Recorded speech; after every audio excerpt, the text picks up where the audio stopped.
Welcome back to the third and final episode of Season 2 of Express to Orbit Soviet rockets. So, last time we finished off with doing we did lots of random launches last episode. It's one of the things about going to orbit. You have a lot of rockets that you have to launch just to build the cache up and to basically kill time. So, off camera, I made 4 more launches. We had 2 more of our Strelka 3 rockets with the biological payload on.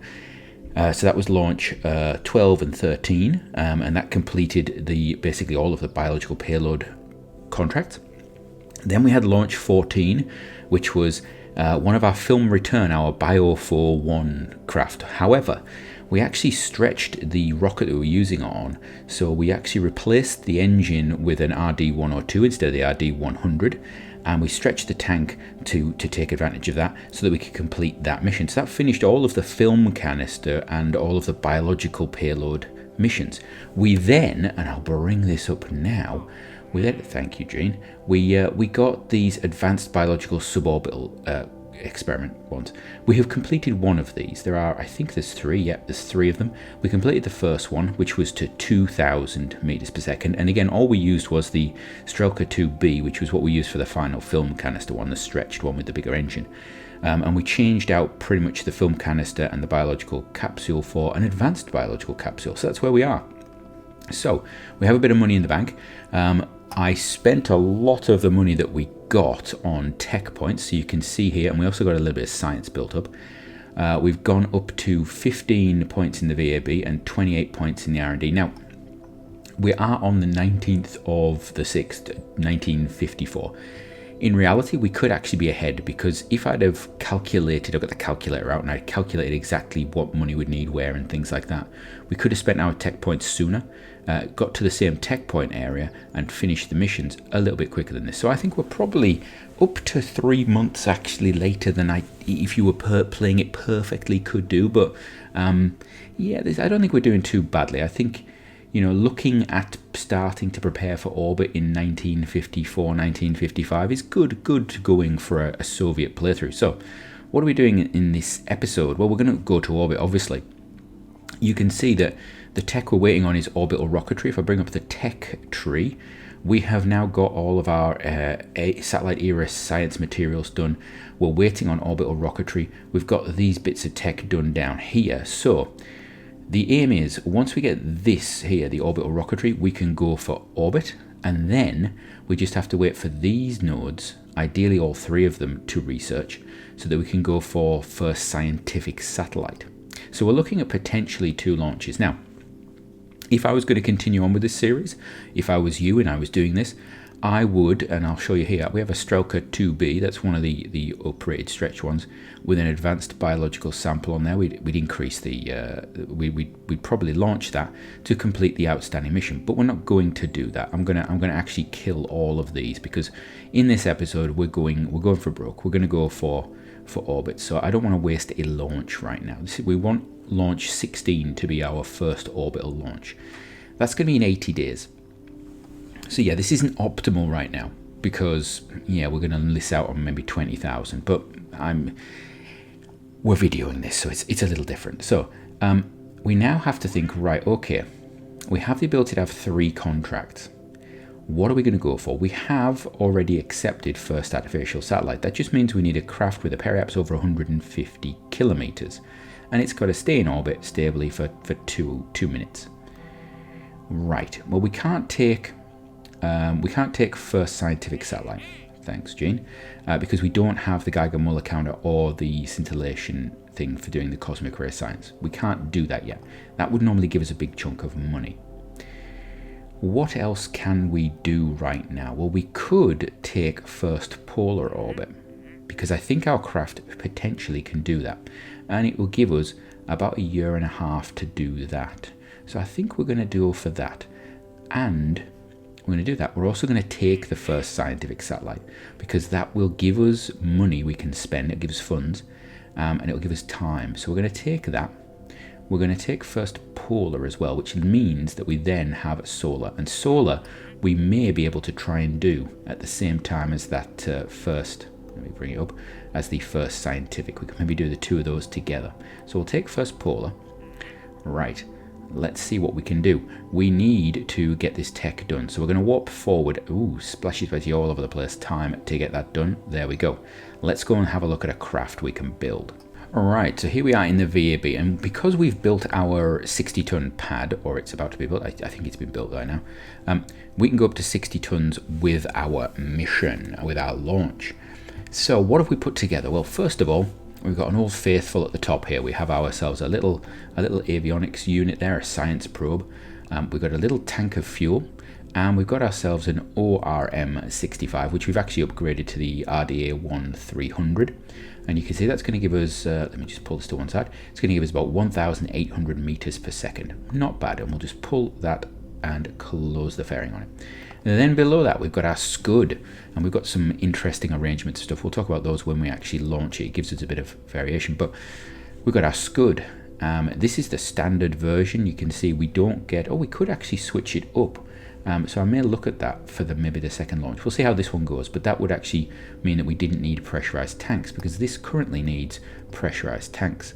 We are using integral tanks, which is something. So we may look at maybe changing that up and seeing if that actually improves anything for us. So that's going to be burning there. That's going to give us like a 1.5 minute burn. And yeah, that's going to be our second stage. It's got some ullage motors and spin stabilization type motors on that, but it can gimbal supposedly according to its description, so we will see if that is the case. If it isn't, I will look very silly. And then all the way down here, this very large stage here, again we have got aluminium integral tanks.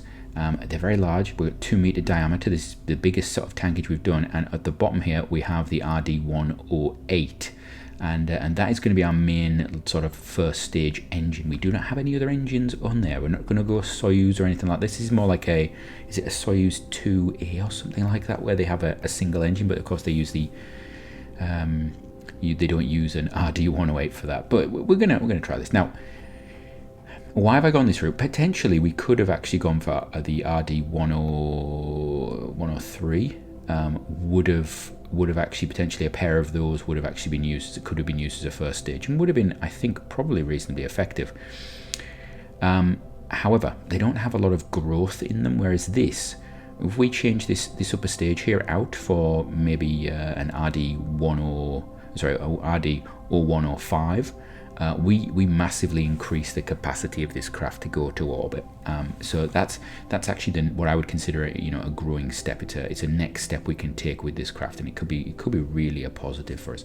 So that's the rocket we've got to build. Now, what's it going to cost us is the question.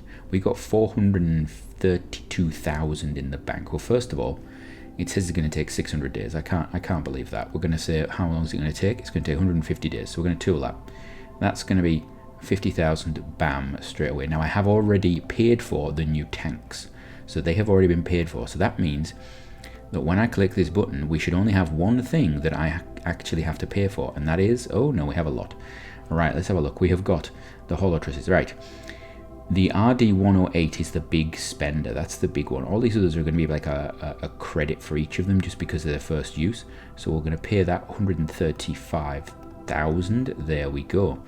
And that has given us the Svet 1A. So what we're going to do is we're going to build 2 of them. There we go. In fact, we know what. How much are they? We're going to build 3. We're going to put 3 out there. They're not very expensive. And we've got a lot of funding left. So let's go and see what we can spend that on. So right now, our tech, we are looking at almost being on level for tech. Now, what I could do is I could go in here and we could actually spend some points. So if I was continuing on this, I would definitely get that. I would get this because we give us the upper stage engines that we so desperately need. I would then probably look at something like lunar communications, and potentially maybe some solar panels, or ideally, I would probably go for some more avionics to try and improve the avionics even better and reduce the cost of everything. So that's probably what I would spend it on. We will continue to get science, obviously, but that's what I would do with it so far. So That means that we are pretty much waiting for, oh, you can see there, that's quite a blue sky bleeding edge node. That's going to be a while. We may want to move the lunar range communications above it, in fact. We're going to be waiting potentially for 300, so we're looking at about a year to a year and a half before we get the stuff together to do our first scientific at the moment. And I don't like the sound of that, so what we're going to do is we're going to spend some funds.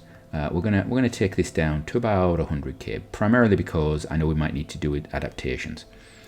We're going to put some funds into the R&D, with points into the R&D. We're going to take it up to 30. No, we're not. We're going to take it to 32. We're going to take the VAB up to the 32 to 16, and then you know what? We'll put another one in the R&D. There we go.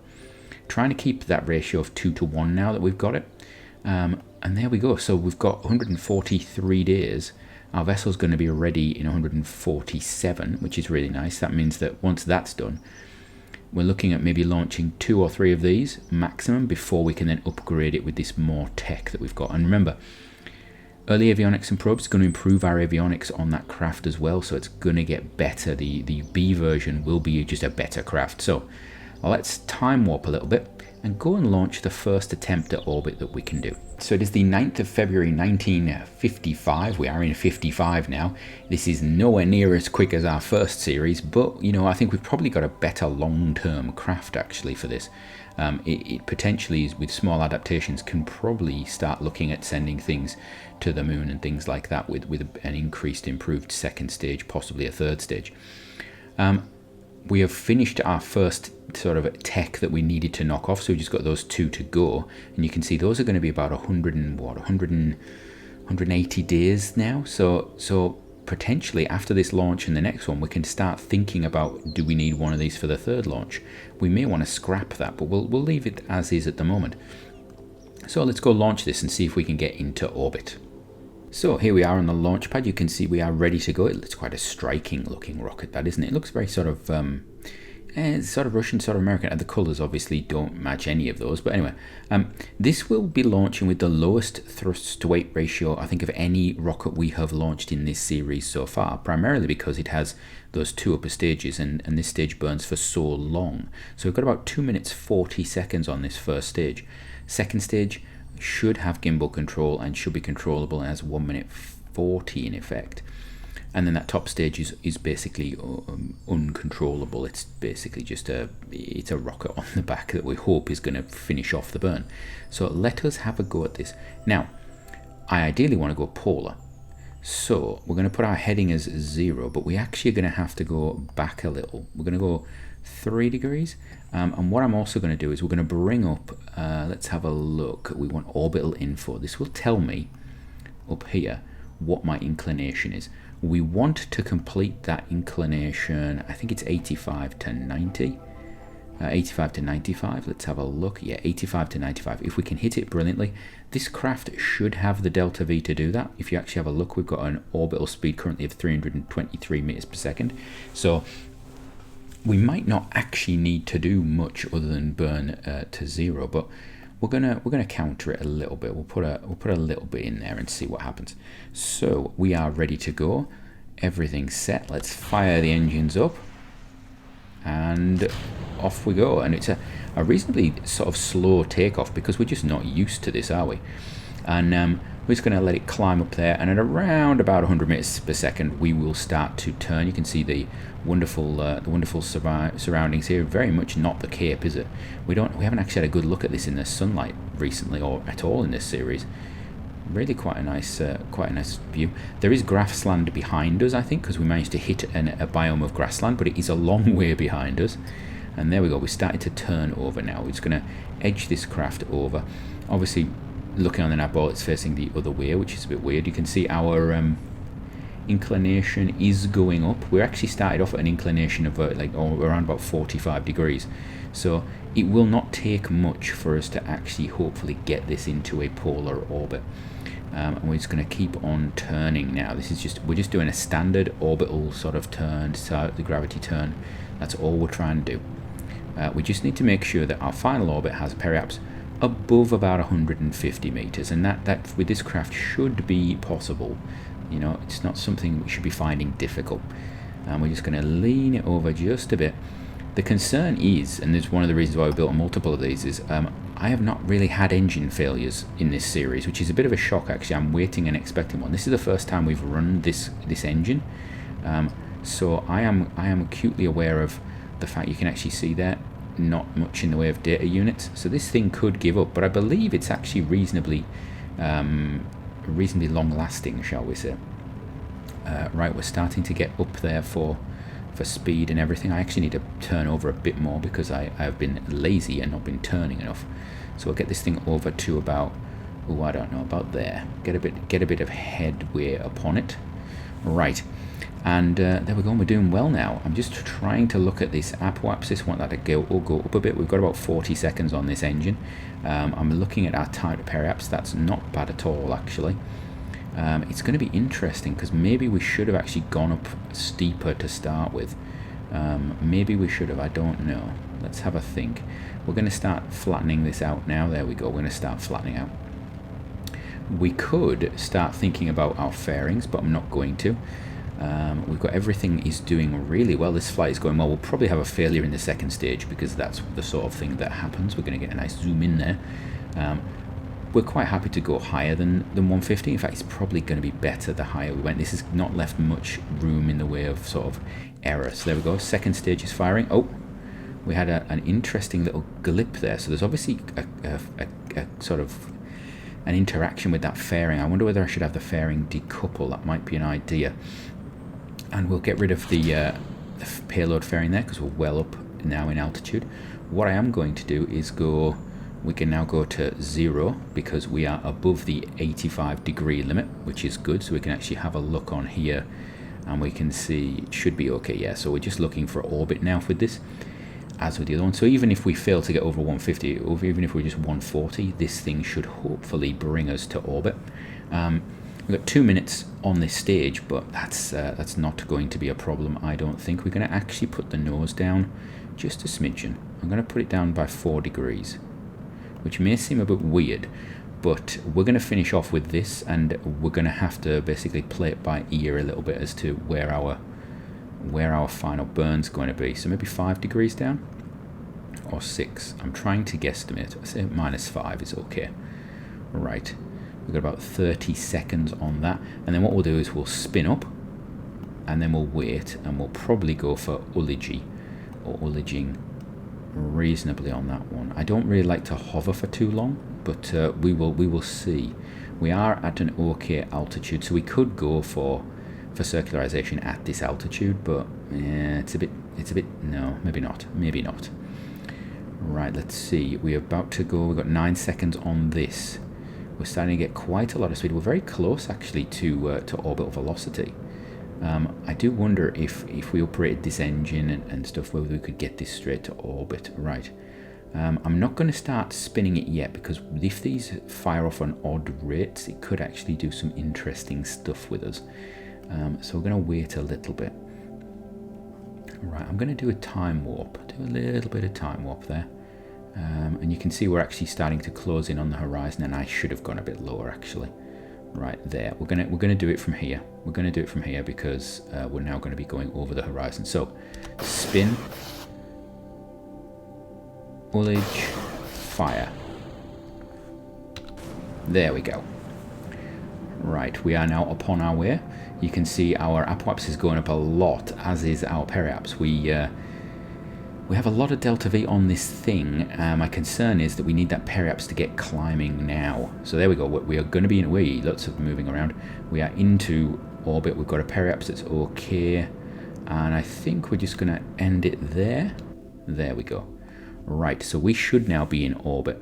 What have we achieved? Let's have a look. So, first artificial satellite. We're waiting on that. And first polar satellite, we're waiting on that. Wonderful. So those two are the two that we're aiming for, and we're just going to let them go. We don't have any experiments, I don't believe. I think this is just, yeah, it's not even biome specific, so that's no use to us at all. And we're done. What we can actually see is that we have a bit of electric charge. What's our life expectancy on this? About 3 hours. So this thing would not be able to complete for a scientific contract. primarily because it needs about 24 hours battery on it, so we'd have to put more mass on this thing. We also would need to have a periapse above where we are. We'd have to launch slightly steeper. So we need to be aware of that in the future. We may potentially want to go up a bit steeper, gain a bit of altitude, turn over, and aim for a sort of a higher, rougher orbit. Maybe, I don't know. We definitely have enough power on this thing to actually get us into pretty much whatever we want. Right, let's see. Got lots of things going on. Have we completed those? Let's do a bit of a timey-wimey warp. Let that complete up. We're going to be going over lots of different biomes. If we'd have put some sensors on this, it could actually have been a nice little scientific satellite, but it is basically just first orbit. There we go. So that is done. Right, let us return to the Space Center. So here we are back in the Space Center. We've got 332,000 funds. We got a little bit of science from that, but not much actually. What we can do is we can have a look and see how much things are going to cost us. So these are not going to cost us much at all. This is going to potentially cost us about 50,000. Probe cores cost a lot. If we're not going to use an actual deep space probe core or procedural probe core, but it's going to cost us a big chunk to get that science core there, and we've got all this science equipment that we really want. We would really love to put on our craft. So that's something that potentially is going to cost us 11,000. So that's not much. Over here, we're not going to get to this node, but this would cost us 20,000. So we're looking at 30, maybe 40, 80,000 to get basically all of this stuff for these nodes that we've actually got science for. So we have got a lot of money sitting around. Well, we could spend it on all manner of things. I am actually wondering whether we should just do this. If I was playing on with this series, I would definitely spend it on patch conics. I get that built. But we're not. So let's just spend some points in here. We're going to spend about, I don't know, to take it down to 100,000 again, or near that. We'll put a load into R&D. We'll take that up to, take it to 40.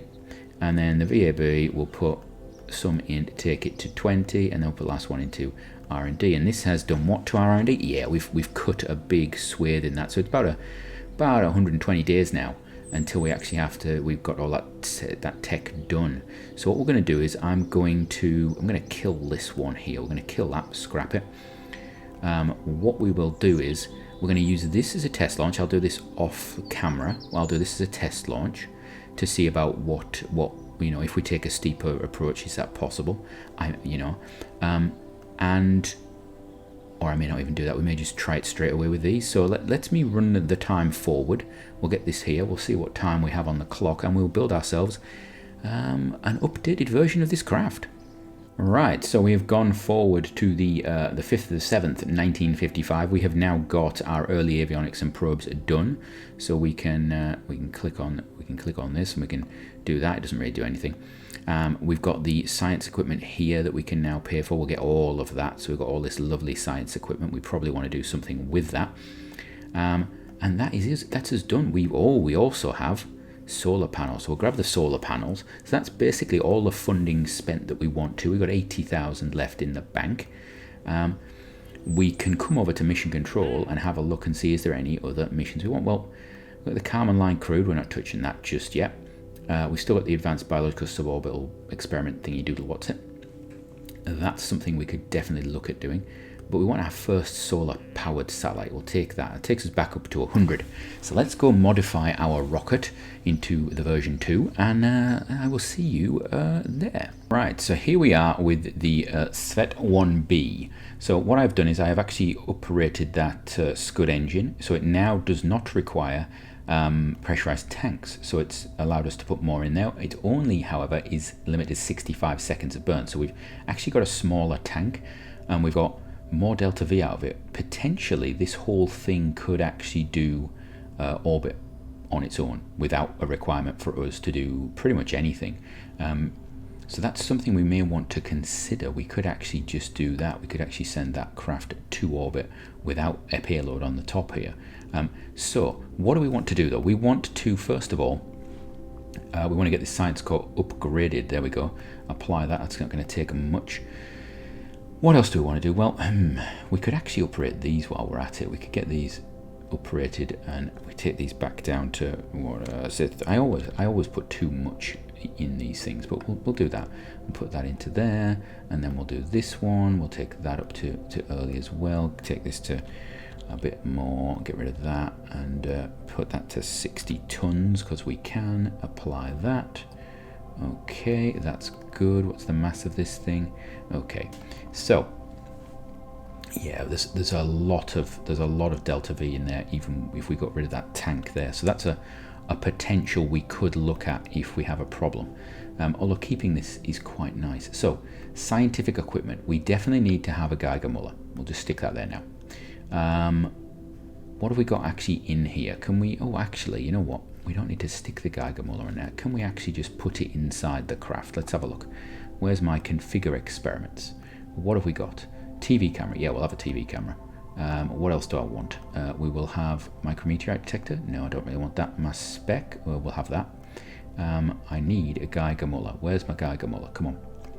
So Geiger Muller. Magnetoboom. Don't really. Radiation detector. Yeah, cosmic ray science. Okay, so now we've got to keep going through these, see if there's anything else I want. Don't want micrometeorite, I don't think. Magnetoboom. What's after this? Thermometer. So let's go for the magnetoboom. How long does that take? It takes 30 days. Okay, so this is going to be a labor of love, shall we say. Now what we're going to do is I'm actually going to just put the cosmic ray on. Everything else can be stopped, because that only needs to come on if we actually get to the point of using things. So next thing, do we actually have a signal from this? Yeah, we should do. Tech level has not been upgraded, but I'm pretty sure we should be getting okay signal on there. So next thing is electricity and charge. This has got 2 days worth. Ooh, now that's nice, isn't it? But what if we're transmitting data? Takes it down to 7 hours. Okay, right, let's see, could we just put some what have we got? Let's make that bigger. Let's make that, what, 2000 space? Yeah, that's a good idea. And get rid of that. Right, there we go. Makes it a little bigger. Okay, not a problem. That's not a problem. Gives us 10 days of just doing nothing. And I really want to put some solar panels on this, because we have that task, which is solar panels. The first solar satellite is not one that we're actually needing to focus on. The main one we really need to look at is that first scientific. So we've set this up for first scientific. If I actually open it up, all we have done is we've just made it bigger. We've just made it bigger so it's got more batteries in it. So there you go. It has a chunk of extra batteries in there, which should give it, I can't take that off, but it should give it about 50 days of just sitting in orbit with the cosmic ray running. If we put the transmitter on, we put all the stuff on, it lasts about 7 days. So it's a decent amount of time, not terrible.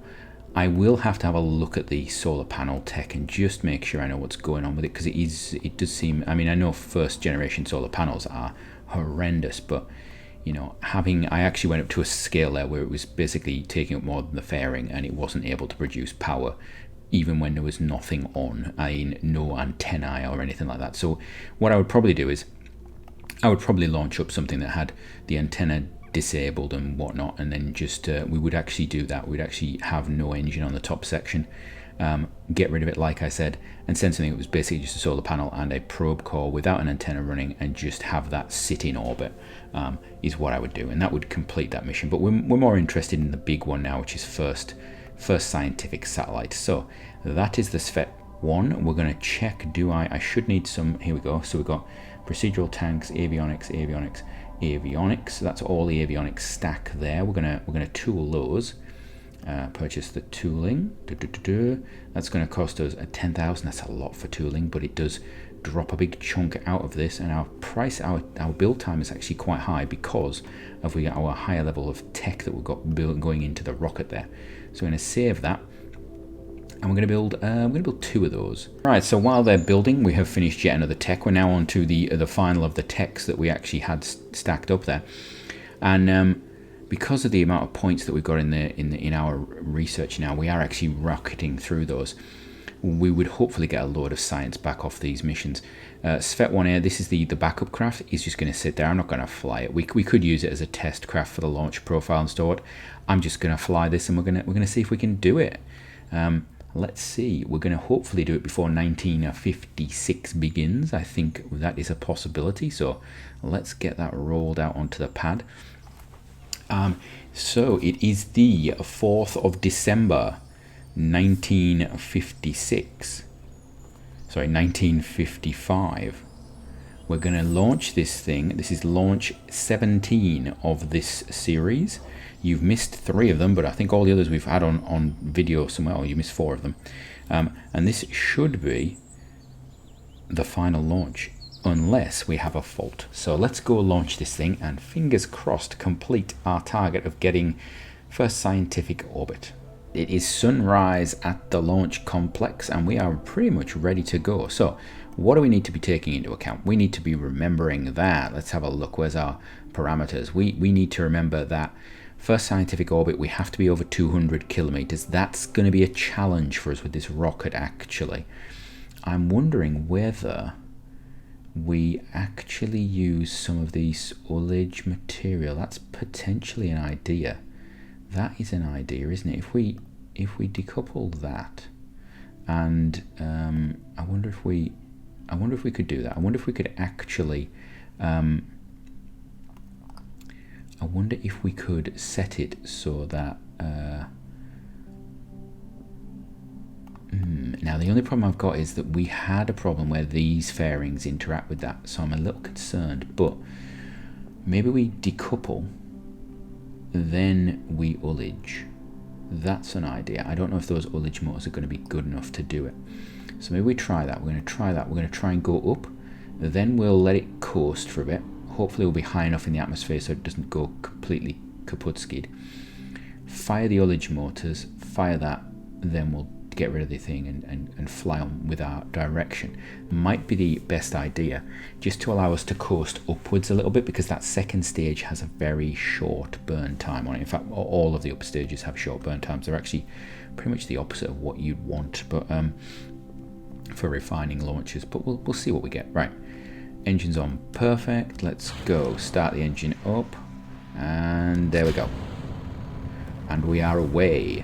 So this is just going to be this slow start. We're actually going to kick it up a little bit, get a bit more anger behind our rocket. Hopefully this engine does not have a fault. It didn't do it on the first launch, which means potentially if it's going to go, it's going to go now.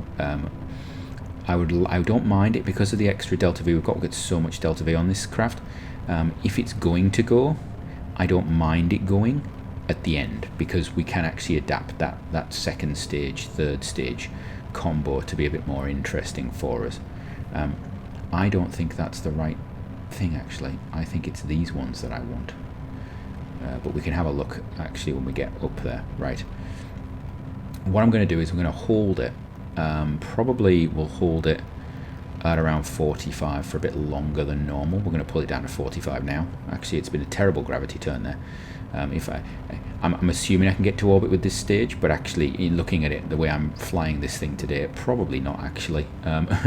We may not be going to orbit with the 2 stages. But it's quite interesting. We've got this mass on the top, which is, I think it's about half a ton, and we can put it into orbit. So it just shows you the capability of this first stage, actually.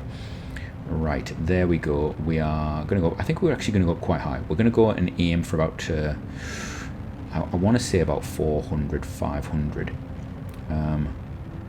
So yeah, I think that would be the idea. This is not an optimal launch characteristic type profile at all. So we're getting to about 300 there. I could actually zero this out. Let's zero that out. There we go. Alright, we're now going to be well above atmosphere. And what I'm going to do is actually point us down about there. There we go. That's perfect. Yep, that's okay. That's wonderful.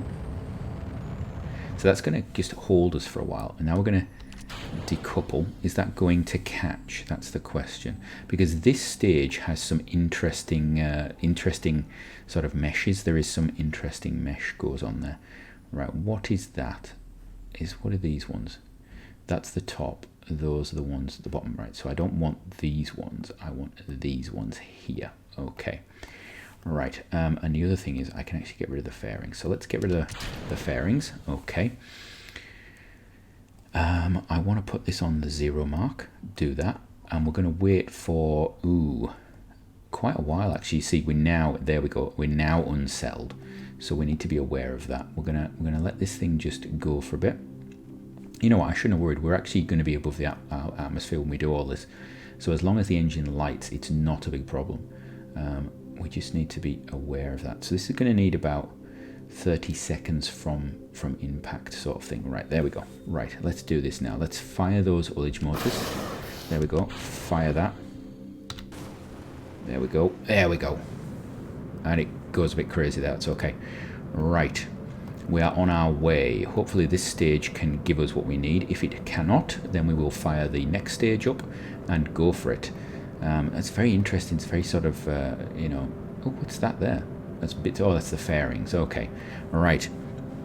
So can this actually do it with just 2 stages? That'd be really interesting, because that means that this whole section here is basically excess, and if we put a 3rd stage on that's actually got a good engine, we could actually put a lot to orbit with this craft, thinking about it, which is not what I was expecting. Of course, this engine I would uprate and improve, although saying that, it's a nice thumpy engine. If you wanted to put a 3rd stage on this that was an RD0105, that would be quite interesting. We have a problem. Okay, we've got a problem. What is the problem? Let's have a look. We have an engine problem, loss in performance. Okay, right, we're now past our periaps. That's not a problem just yet. We could just get a little bit more on there. You know what, we're just going to actually go 0. We're going to go 0 because this has got a little bit of time left on it, and then we'll just this might put us into orbit, I don't know. We're only going to be just past the apoaps though, so that's not a big issue for us, and we may actually still be getting to orbit with this thing. It's just whether we get the final altitude that we want. Yeah, oh, we might actually do it just with this. Let's have a look. Let's have a look. Oh, it has. We have actually done it. That's amazing. Oh, great. So we haven't actually had to use any of the fuel here. We could do it just for the sake of it. So you know what? Let's... we've got that there. Cosmic ray science is running, I believe. It is. So we could actually just... you know what? We could do this. Let's do this. Let's set that off and then fire that engine.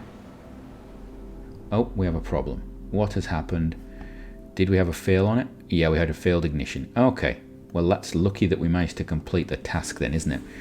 Right, so we now just have to wait for this to fly around for a bit and see what happens. Let's check on our electric charge, see what that says. Electric charge 30 days, 21. Interesting. 21 days it's gone down to now. That is interesting. It's changing a lot. Is that when it's got signal? Is that the range of signal that it has to go across? Maybe it's when it's transmitting science. It must be. It's when it's got no signal, it drops out. So it obviously has trouble. When it loses signal, it's hunting around for things. It's having to put more energy into its transmission, possibly. That'd be quite interesting, actually, if it did that. Right. What are we looking at? Are we going to complete this? We've got a bit of time there. Let's just speed this through.